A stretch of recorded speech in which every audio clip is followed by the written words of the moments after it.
Everybody loved Bob. Everybody. I mean, he was just the nicest person in the whole world. Everybody certainly includes Randy, who after dating Bob for just 6 weeks, agreed to marry him.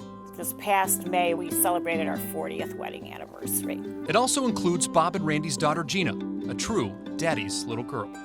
Oh yeah, I was. Anything I wanted, kind of got a lot of it. Well, she's our only child, so they were two peas in a pod. He was there for her whenever she needed because she was his little girl.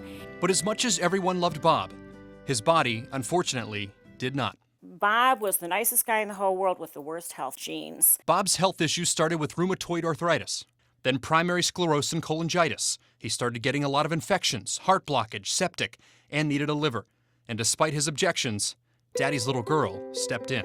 Oh yeah, I jumped at it. They had mentioned living donor. I was like, I'll do it. And he's like, no, you won't. I was like, yes, I will. She'd say, Dad, you want my liver? You want my liver? And he's like, no, fathers aren't supposed to put their daughters through that. And she was a match. Once Bob finally agreed to accept part of Gina's liver, he came here to the Cleveland Clinic for the transplant, a place he became all too familiar with.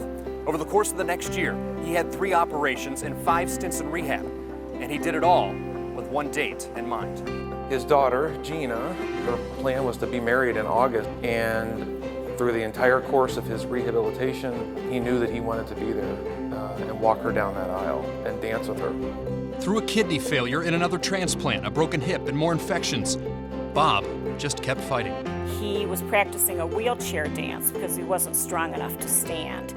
Even though he had bad genes, he had a very strong constitution. He was a fighter. He was gonna do whatever he could to have that moment and to make it special and to be there for that.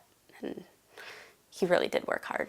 When the wedding day finally arrived, all of Bob's work was about to pay off.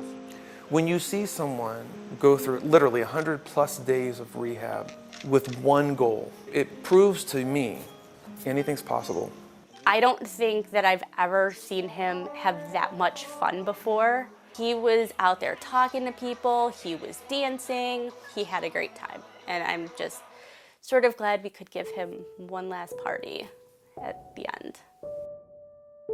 Sometimes in life, it's just one thing people are holding on to.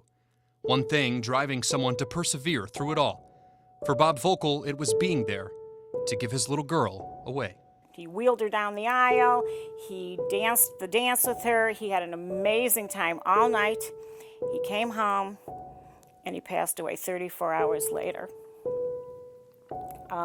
He did everything that he wanted to do. It was a terrible feeling. We were actually on our honeymoon at the time. We were there for a total of 14 hours before we had to come home. But I'm glad that he got to do everything that he wanted to do. Everybody loved Bob, and Bob loved everyone else. But what he felt toward his daughter Gina was something even more. It's amazing that he held on and wanted to hold on long enough to give me that moment. In Chardon, Will Ewick. I'm always gonna be Daddy's little girl. 3 News.